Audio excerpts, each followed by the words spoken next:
दीन सबन को लखतु है, दीन ही लखे न कोय।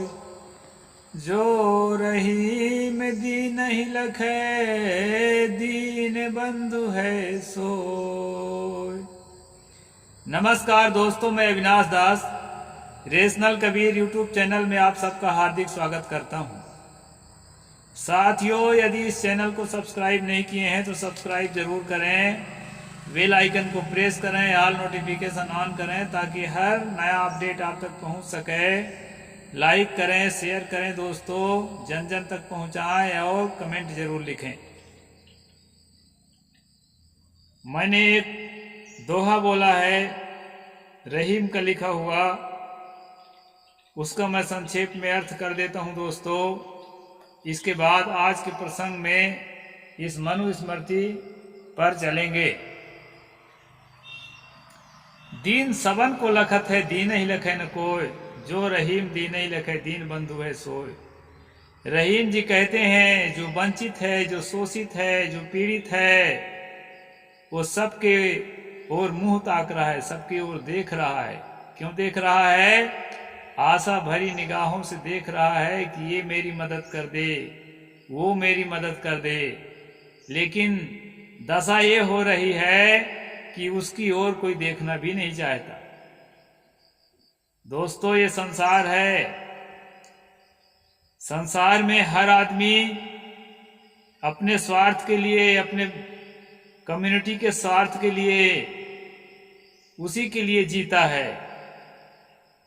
यहाँ जो व्यक्ति इस घेरा से ऊपर उठ करके और थोड़ा उससे अलग हट करके जो सोचता है, रहीम जी कहते हैं वही दीन बंधु दीनानाथ है। कहीं आकाश पाताल में कोई दीन बंधु दीनानाथ अल्लाह ताला ईश्वर ब्रह्म परमात्मा बैठा है, सब पर दया कर देगा।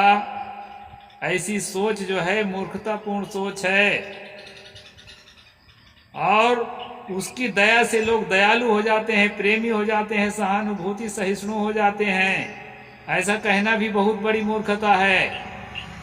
मैं ऐसा इसलिए कहता हूं दोस्तों, जो लोग ये दावा करते हैं कि हम परमात्मा के ज्यादा नजदीक हैं, परमात्मा को हम ज्यादा प्रिय हैं, हमारे माध्यम से परमात्मा तुम्हारे ऊपर भी खुश होगा,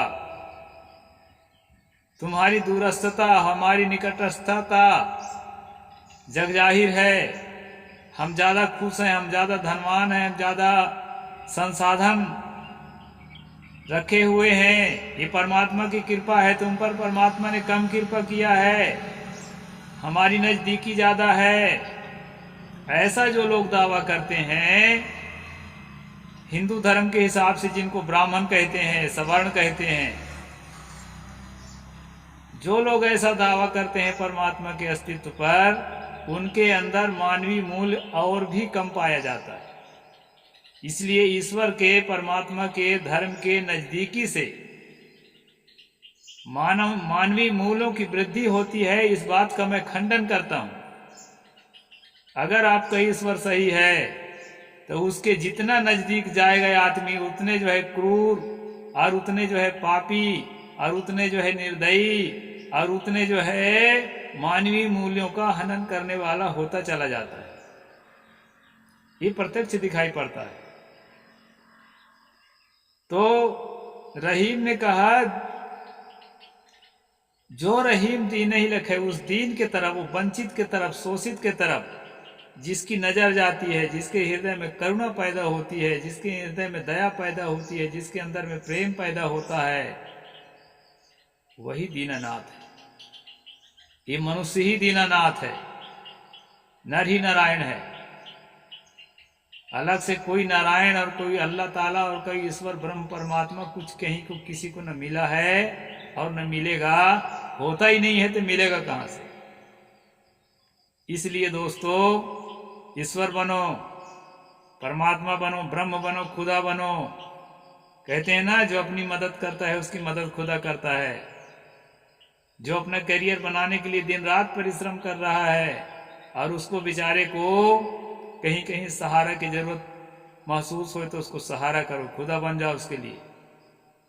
समाज को विकसित करने के लिए सबसे पहले समाज क्या चीज है? हम ही सब वो लोग मिलकर के समाज हैं। एक दूसरे की मदद करें और जो है दया करुणा हृदय में धरें, शोषित के वंचित के प्रति घृणा का भाव न रखें। जैसे आज हम मनुस्मृति पढ़ रहे हैं, इसमें दोस्तों धनवान को धनवान बनाए रखने का और गरीब को गरीब बनाए रखने का षड्यंत्र पूरी किताब में दिखाई पड़ता है। अभी आज का प्रसंग जो मैं आपको बताने जा रहा हूं उसमें भी आप देखेंगे लगभग ऐसी ही बात है कि ब्राह्मण अगर बीमार है या किसी कारण बस सर्विस नहीं कर रहा है तो भी उसके दक्षिणा का हिस्सा निकाल दो और उसको दक्षिणा दो।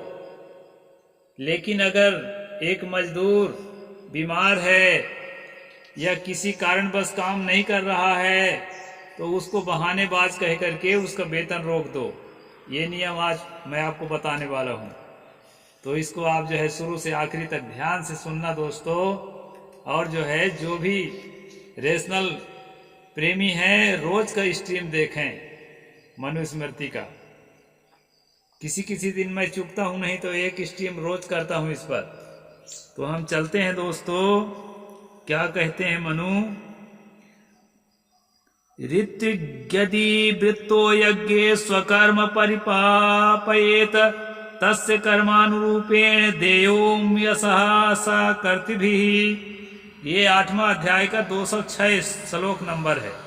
यदि यज्ञ में वर्ण किया हुआ ऋत्विज किसी कारण से अपना कर्म करना छोड़ दे, मतलब काम तो स्वीकार कर लिया है करने के लिए, हामी भर दिया है, लेकिन किसी कारण बस बेचारा नहीं आ पाता है, तो कहते हैं अन्य ऋत्विजों के साथ उसके कर्म के अनुसार दक्षिणा का अंश उसे दिया जाना चाहिए। अन्य ऋत्विजों को जैसे दे रहे हैं, बहुत सारे ब्राह्मण होते हैं यज्ञ में, तो उसका जो अंश है उसको निकाल के रखो, उसको दो। बेचारा बीमार है, घर में कोई परेशानी आ गई है तो वो छुट्टी ले लिया है, तो इसका मतलब नहीं है कि उसके हिस्सा नहीं दिया जाएगा, उसका हिस्सा देना चाहिए। ये जो है यहाँ पर मनु बता रहे हैं। दक्षिणासु च दत्तासु स्वकर्म परिपापयहन् कृष्णमेव लभेन्तांसं मन्येनेव न कारयेत्। यदि दक्षिणा दे दी जाने पर भी ऋत्विज अपने कर्म को पूरा न कर सके तो वह दक्षिणा के सब अंश को रखे, परंतु कर्म का शेष भाग दूसरे से पूरा करावे। किसी कारण बस अगर अधूरा रह गया उसका कर्म कांड का काम है, जो भी काम कर रहा है पूजा हवन का, तो दक्षिणा तो ले ले, लेकिन कुछ पैसा दे करके दूसरे से करा दे, अधूरा मत छोड़े। ऐसा यहाँ पर बताया है। यस्मिन् कर्माणि अस्तु स्वयुक्ता प्रत्यंग दक्षिणा एवता आदतीन भजेर सर्व एव वा। जिस कर्म में जिस अंग को दक्षिणा कही है वह ऋत्विज आप ले या सब आपस में मिलकर के बांट लें। जो जितने ब्राह्मण हैं अब आपस में उनको ब्राह्मणों को बांट लेना चाहिए जिसका जो हिस्सा बनता है, क्योंकि इसमें भी अपना कैटेगरी होता है, कैटेगरी के हिसाब से उनके हिस्सा बनता है। रथम हरे चाधयु ब्रह्माधाने चा वाजिनम होता वापि हरे द्वस मुद्राता चापे यह क्रे।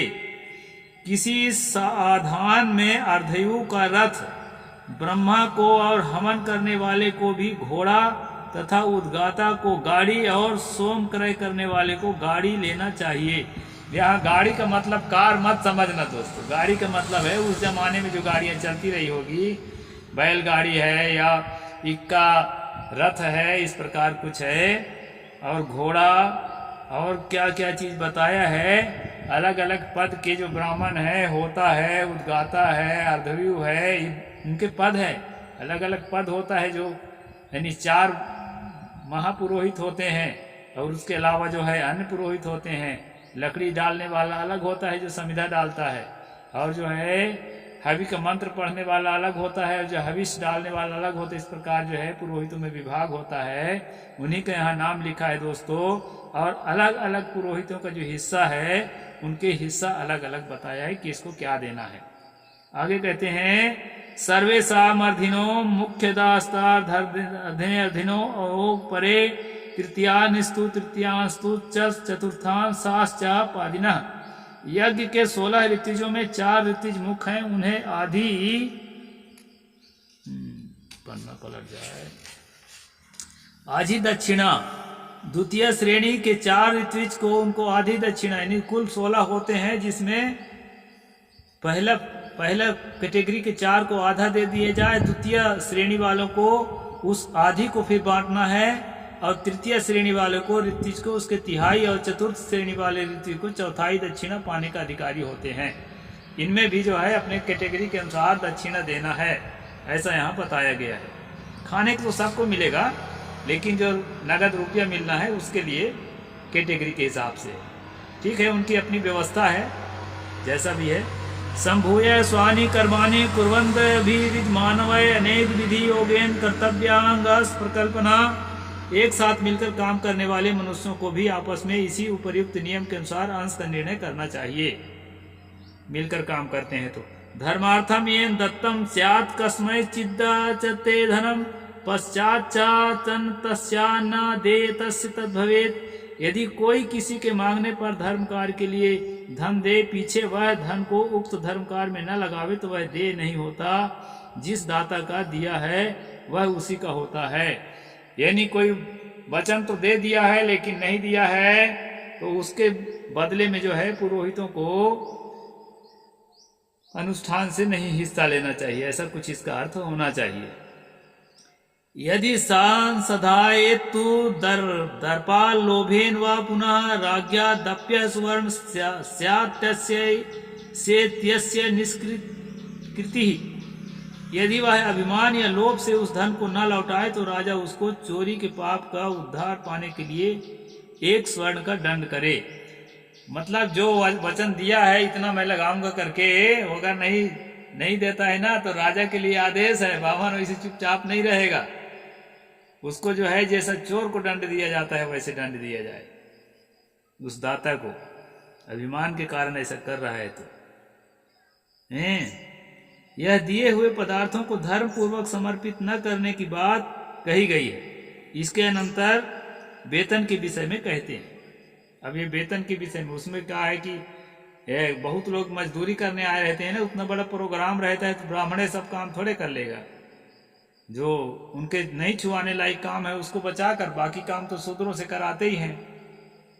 तो शूद्रों के लिए जो मेहनत का काम है, नौकर का काम है, दास्य कर्म है, उसके लिए भी यहाँ पर बताया है दोस्तों उसके साथ क्या सलूक करना है।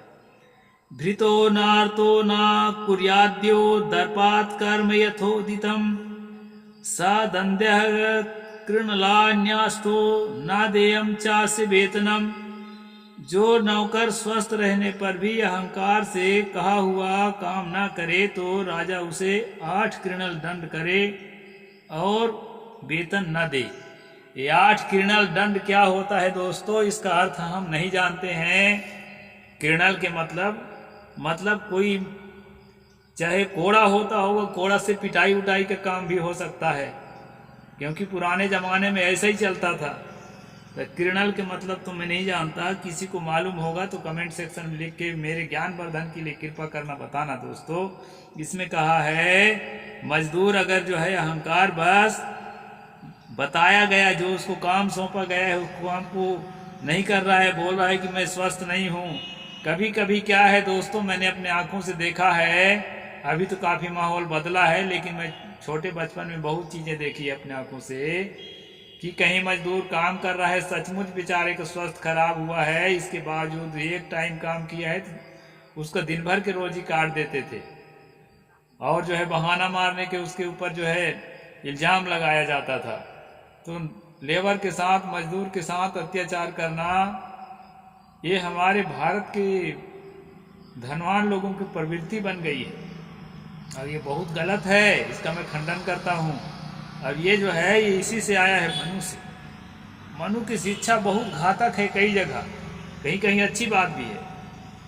तो जो है ना, नौकर हो, मजदूर हो, छोटा हो, बड़ा हो, दलित हो, शोषित हो, वंचित हो, पीड़ित हो, उनके पीड़ा को समझना चाहिए, यही मनुष्य का काम है। अगर यही काम भी नहीं है तुम्हारे पास तो काहे का धर्म। तभी तो कहा गया है ना, ये धर्म आपका अफीम का गोला है, पी के धुत हो गए हो नशा खा के। ये जो है ना, छोटे लोगों पर भी दया करो। कोई मजबूरी के कारण आपके यहाँ नौकरी कर रहा है, नौकरी कर रहा है इसका मतलब ये नहीं है कि वो मनुष्य नहीं है, घोड़ा गधा है। तो इस प्रकार जो है यहाँ पर मनु ने आदेश दिया है कि 8 किरनल का दंड दे और उसका वेतन मत दे, मजदूरी ना दे उसका, क्या खाएंगे उसके बाल बच्चे। तो इस प्रकार का यहाँ पर कानून है दोस्तों। आतस्तु कुर्यात् स्वस्थः सन यथा भाषितमादितः सदीर्घस्यापि कालस्य तल्लभेते वेतनम। पीड़ित व्यक्ति स्वस्थ होने पर पहले कहे हुए अपना काम करे तो वह बहुत दिनों के बाकी वेतन को भी पाता है। मान लो बीमार है, नहीं कर पाया, तो बाद में आके उस काम को पूरा करेगा, तभी उसका फंसा हुआ वेतन दो, नहीं तो वेतन उसका रोक करके रख दो। तो ये पागलपन जो है दोस्तों वेतन के संबंध में है। यथोक्त मार्ता सुस्थो वा यत यस्तत् कर्म न कार्ये न तस्य वेतनम दे मल्योश्यापि कर्मणः। रोगी होने पर कहे हुए कार्य को दूसरे से न करावे, किंतु स्वस्थ होने पर स्वयं उस काम को पूरा करे, तो जो काम शेष रह जाए उसका वेतन उसको नहीं देना चाहिए। मतलब यदि बीमार पड़ गया है तो भी वो दूसरे से काम कराने का नहीं है, क्योंकि शूद्र का काम ब्राह्मण कैसे करेगा? वो जब स्वस्थ होगा तो स्वस्थ होने के बाद काम करेगा। कई बार देखा गया है कि पशु मरा हुआ है, आंगन में पड़ा है, बदबू मार रहा है, और ब्राह्मण बैठ के बगल में रोटी खा रहा है, उसको फेंकने की हिम्मत नहीं हो रही क्योंकि सफाई कर्मी मिले ही नहीं रहा है। तो इस तरह से दोस्तों ये धर्म जो है आपको बीमार करता है, ये धर्म जो है आपके मस्तिष्क को बीमार करता है, ये धर्म आपकी भावनाओं को, आपकी कामनाओं को बीमार करता है और आपकी नियति को बीमार करता है। इसलिए धर्म के हर बातों को निरख परख कर विचार कर ही स्वीकार करना चाहिए। आंख मूंद कर कि किसी बात को स्वीकार करने की जरूरत नहीं है। और मैं बार बार कहता हूं, अगर आप बहुजन वर्ग के भी हैं, संपन्न हो गए हैं, धनवान हो गए हैं, तो अहंकार में आकर के गरीब के साथ, मजदूर के साथ ये मनु के आदेशानुसार इतना दुर्व्यवहार कभी भी मत करिए। इससे बड़ा कोई पाप नहीं है। सतगुरु कबीर साहब ने कहा है, दुर्बल को न सताइए जाकी मोटी हाय, मुँहे खाल के श्वास से लोहा भस्म हो जाए। तो दीन दुर्बल को सताने का काम कभी मत करें दोस्तों, बल्कि जो है उनकी मदद करें और उनको ऊपर उठाने में अपना योगदान जो है सुनिश्चित करें।